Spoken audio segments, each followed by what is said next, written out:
days that hopefully won't go as long as that. The World Health Organization is planning another study to investigate the origins of COVID-19. The US and Britain have been pressuring the WHO, asking for independent experts to be given full access to original data and samples from China. Beijing has warned against politicizing the issue, saying that it would undermine global efforts to overcome the pandemic. Thailand has approved China's Sinopharm vaccine for emergency use. It's the fifth coronavirus shot to be authorized and comes 3 weeks after the WHO gave the jab the green light. Thailand is less than 2 weeks away from launching a coronavirus mass vaccination drive. It is battling a growing outbreak driven by prison clusters. 34 deaths and more than 3,700 cases have emerged in the last 24 hours. Athletes from the Philippines bound for the Tokyo Olympics have received their COVID-19 vaccinations. More than 500 members have been inoculated with Sinovac after being given priority. Some athletes say that they can now train with confidence, knowing they've some degree of protection. The Games are scheduled to begin in July, although there's mounting opposition as Japan battles a COVID surge.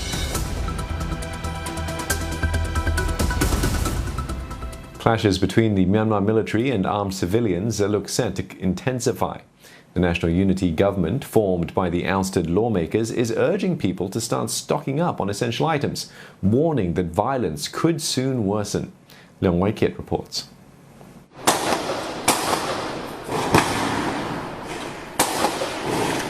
The Myanmar army is facing increasing resistance from civilians who've taken up arms. In May, the National Unity Government, formed by the ousted lawmakers, set up the People's Defence Force.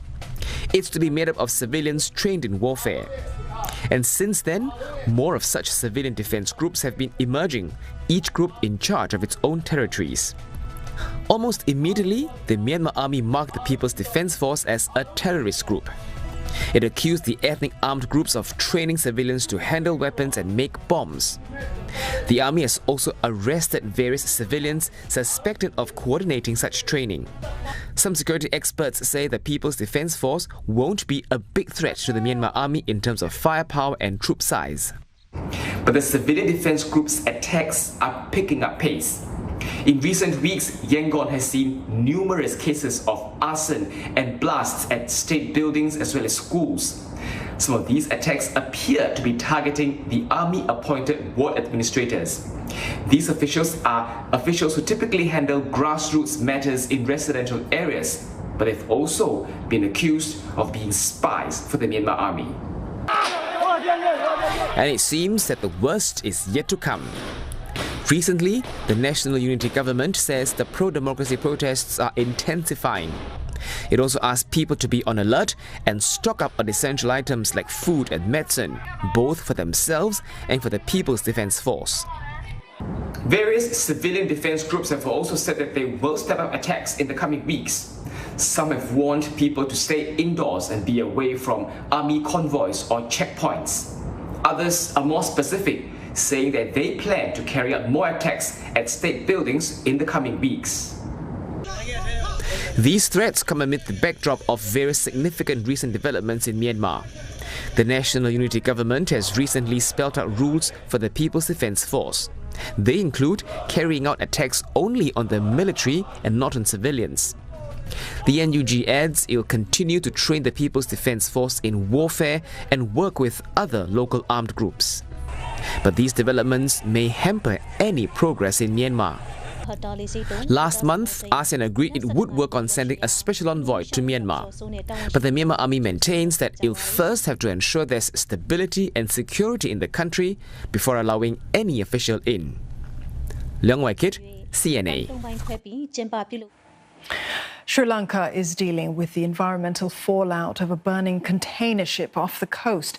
Tons of charred plastic have washed ashore near Colombo as salvage efforts enter their 9th day. Navy personnel have been deployed to clean the millions of plastic granules mixed with burned oil and other residue. At least 8 containers out of nearly 30 containing the plastic have fallen off the Singapore-registered vessel. There are concerns of even more pollution as the ship burns just outside Colombo Harbour. Officials are worried that the Express Pearl could break up, spilling nearly 280 tons of oil.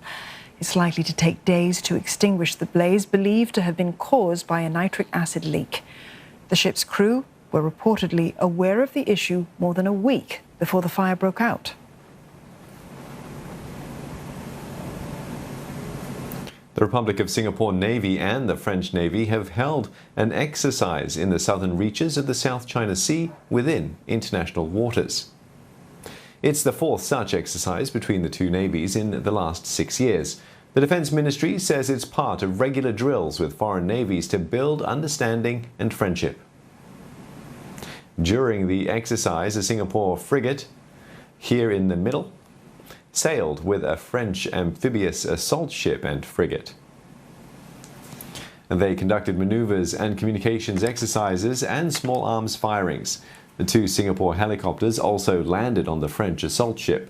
The French ship has since sailed to Changi Naval Base and will be here for 2 days. The vessel is part of the Navy's 5-month deployment to the region. France says the activities demonstrates its commitment to partnerships in the region. Still to come, how a caregiver and his son are benefiting from the sustained care donation drive during the pandemic. And why you may be stopped by the traffic police for driving safely.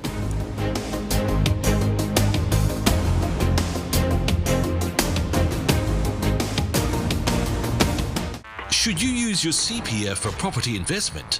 Come to the Singapore Property Show 2021 to learn more from leading property market experts in 40 informative webinars. Our top flight speakers will be covering a wide range of topics to help you make a most informed decision. How do you make the most of your CPF for property investment? Are ECs still the golden goose? Is owning multiple properties only for the wealthy? What kind of property is in demand by district? Get these answers and more. Plus, stand to win $8,000 worth of cash prizes. Join us at our webinars this weekend on 29th and 30th May for essential property investment advice. What are you waiting for? Visit sps2021.99.co to register now. The Singapore Property Show 2021 is proudly organized by MediaCorp and our esteemed partners.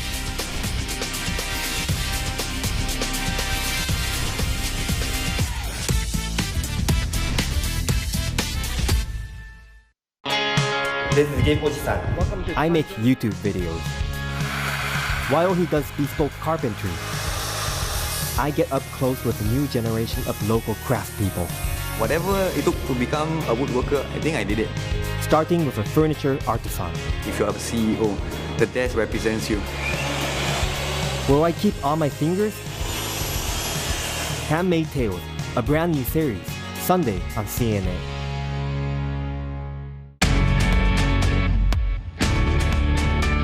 What are the financial forces driving Asia's rise? From transnational business expansions and technology for digital growth to untapped opportunities in the region and beyond. Understand the trends, innovations and corporate deals that are building Asia. On Asia First, Monday mornings on CNA. This June, Asia's past, present and future comes together. Race to feed the world as scientists, farmers and entrepreneurs solve the impending food crisis. Journalist Yuma Raki unveils the transformation of Japan's social and political identity in Deciphering Japan, and relive the history of the Chinese Communist Party as it marks 100 years of existence. This June on CNA. He's just looking at us with his eyes wide open. Oh, it's so cute. I'm Shushan, and in this series, I'll be tracking into hidden parts of Singapore. Oh my god, treacherous! To find out what's being done to save our biodiversity. Every animal plays a significant role. And if we're running out of time. It seems that there is an uptrend in number of roadkills. It's in our nature. Video on demand on CNA.Asia.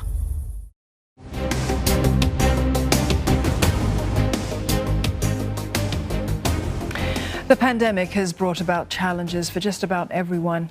but especially so for those with disabilities